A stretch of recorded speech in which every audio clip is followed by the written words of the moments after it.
বাঘের বাচ্চারে জিজ্ঞাসা করে বড় বাঘ, তুই দৌড়াস কেন? কয় এই যে ছাগলে দৌড়াই, যেন আমিও দৌড়াই। মানে হলো ছাগলের সাথে থাকতে থাকতে ওর চরিত্রটা হয়েছে কার মতো? এই সঙ্গ দোষে রঙ্গ ধরে। সঙ্গ দোষে তুমি ছাগলের সাথে থাকলা, তুমি বাঘের বাচ্চা হইলে কি হবে? তোমার চরিত্র হবে ছাগলের মতো।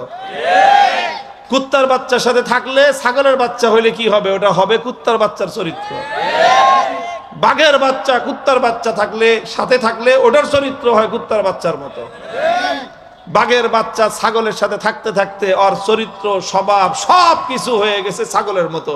ও এখন চিৎকার আর হুঙ্কার শুনে থরথর করে কাঁপতেছে।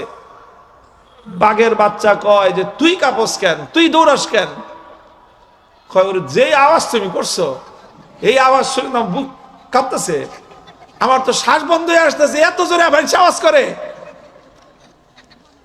বাঘে বুঝতে পারছে কাহিনীটা কি, যে ওই বাঘের বাচ্চা কোনোদিন বাঘের গর্জনই শুনে নাই।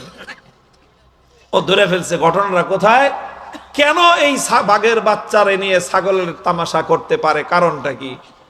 কারণ একটাই ধরে ফেলছে, ওই বাঘের বাচ্চা নিজে নিজেরে চিনে না। ও যে কি জিনিস ও নিজে জানে না, ও আত্মপরিচয় জানে না। ও দোয়া করতেছে আল্লাহর কাছে যে আল্লাহ আমার মাথায় দুটো শিং দাও। আরে বলদ জানে কথাকার, আরে ছাগলের শক্তি ওর শিংয়ের মধ্যে, বাঘের শক্তি ওর শিংয়ের মধ্যে থাকে? বাঘের শক্তি থাকে ওর পাঞ্জার মধ্যে, বাঘের শক্তি থাকে ওর নখের মধ্যে, ওর দাঁতের মধ্যে।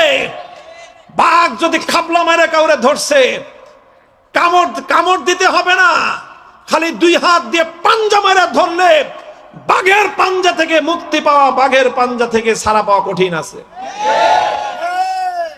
এই জন্য বিগত দিনে একজনে কইছিল, বাঘে ধরলে ছাড় পাওয়া যায়, কিন্তু অমুক নেত্রী ধরলে ছাড়ে না।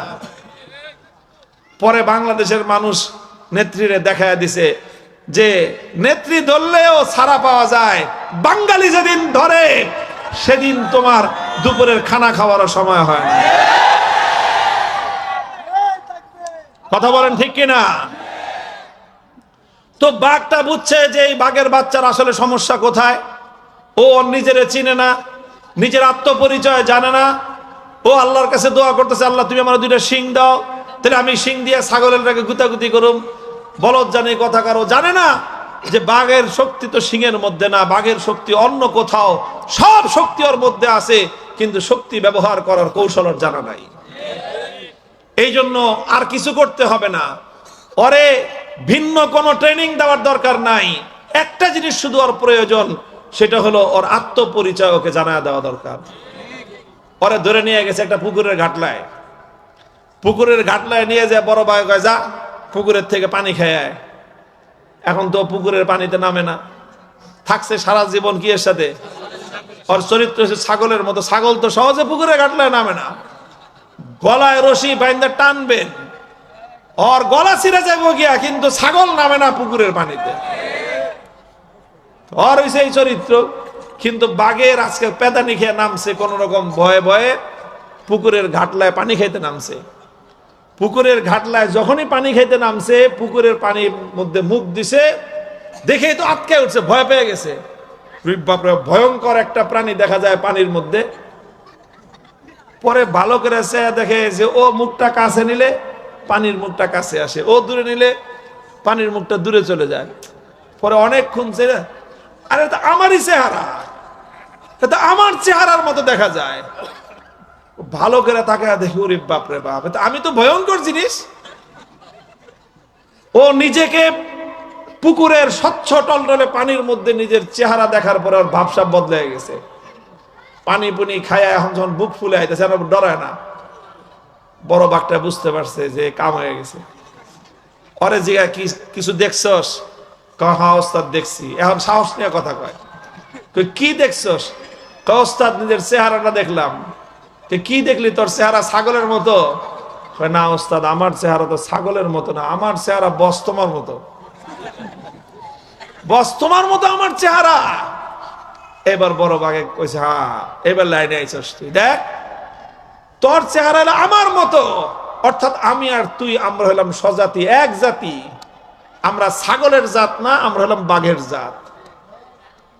আমরা হলাম বাঘের জাত। আল্লাহ পাক আমাদেরকে শক্তি দিয়েছেন ছাগলের মতো সিংহের মধ্যে না।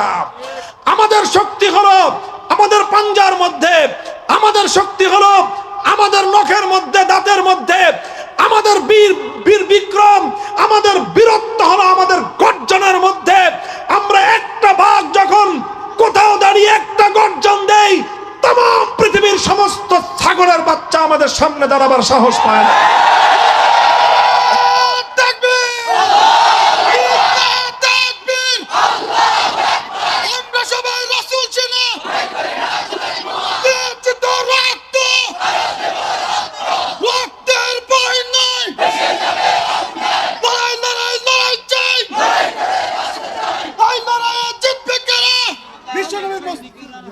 মোহতারাম হাজিরিন, পরিষ্কার কথা এটাই, এটাই পরিষ্কার কথা, এটাই আসল রহস্য।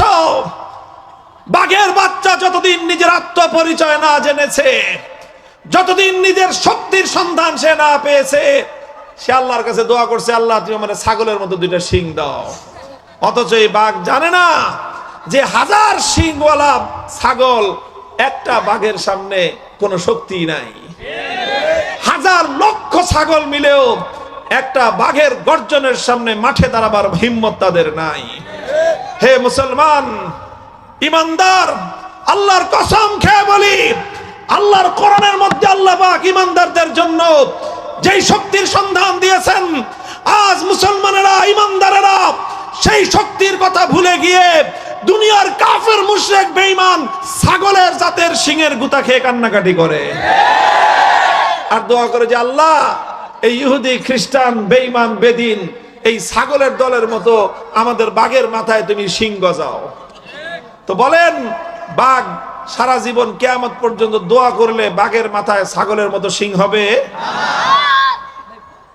বাঘের মাথায় যেরকম ছাগলের মতো শিং হয় না, আর ছাগলের মতো শিংয়ের দরকারও বাঘের নাই।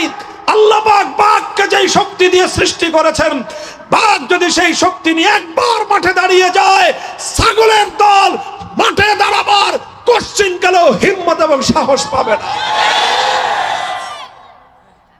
মুসলমান, একবার শুধু আত্মপরিচয় নিয়ে দাঁড়াও, বুকে ঈমান নিয়ে, আল্লাহু আকবারের আওয়াজ নিয়ে, শাহজালাল মুজাররদি ইয়ামানির মতো বাংলার মাটিতে অধিকার আদায়ের জন্য বুক টান করে, সিনা টান করে দাঁড়িয়ে যাও।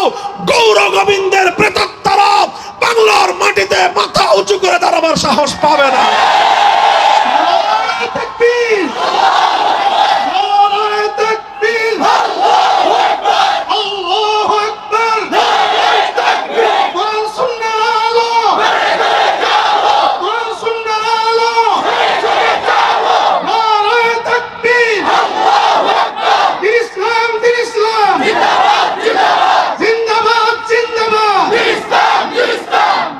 মুহতারাম হাজিরিন, বলবেন হুজুর ইমানদারদের শক্তি কি?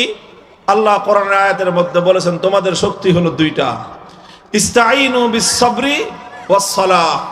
তোমরা দুই জিনিসের মাধ্যমে আল্লাহর গায়েবী শক্তি তোমরা নিজেদের পক্ষে ব্যবহার করতে পারবা।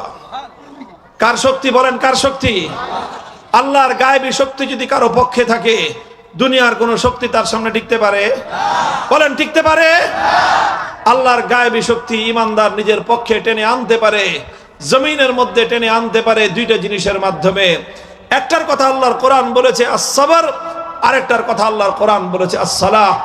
সবরের অর্থ হলো আল্লাহর দ্বীনের জন্য আল্লাহর হুকুম পালন করতে গিয়ে যত রকম বাধা বিঘ্ন প্রতিকূলতা আসবে, এগুলোকে উপেক্ষা করে আল্লাহর হুকুম, আল্লাহর দ্বীন পালন করতে হবে। এটার নামই হলো প্রকৃত সবর।